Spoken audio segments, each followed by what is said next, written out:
Totoong pagkatao ni suspended Bamban Tarlac Mayor Alice Guo na kwestiyon sa pagkakasiwalat ng NBI clearance ng isa pang Alice Leal Guo.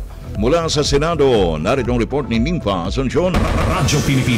Radyo Pilipinas report. Kwestiyon ni Senadora Risa Ontiveros ang totoong pagkatao ni suspended Bamban Tarlac Mayor Alice Guo kasabay ng pagpresenta ng isang NBI clearance na nagpapakita ng isang babae ring nagngangalang Alice Leal Guo pero iba ang itsura sa alkalde. Sa pagdinig ng Senado kahapon, sinabi ni Ontiveros na kumbinsido siyang ninakaw lang ni Guo Huaping ang identidad ng isang Pilipina.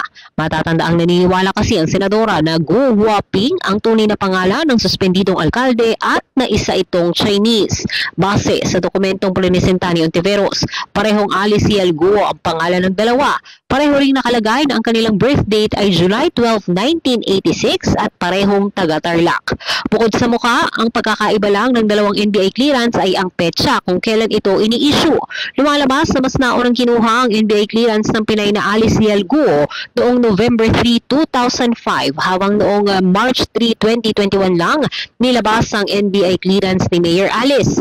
Sa ngayon, ihiniling na ni Ontiveros sa NBI ang biometrics ni Guo Huaping at ni Mayor Alice para makumpara ang kanilang fingerprints. Pinasabihan na rin ng Senate panel si Guo para umatin sa susunod na pagdinig, kundi ay ipapasight in contempt na ito ng Senate panel. Mula Senado, ito si Ninfa Asuncion para sa Radyo Pilipinas.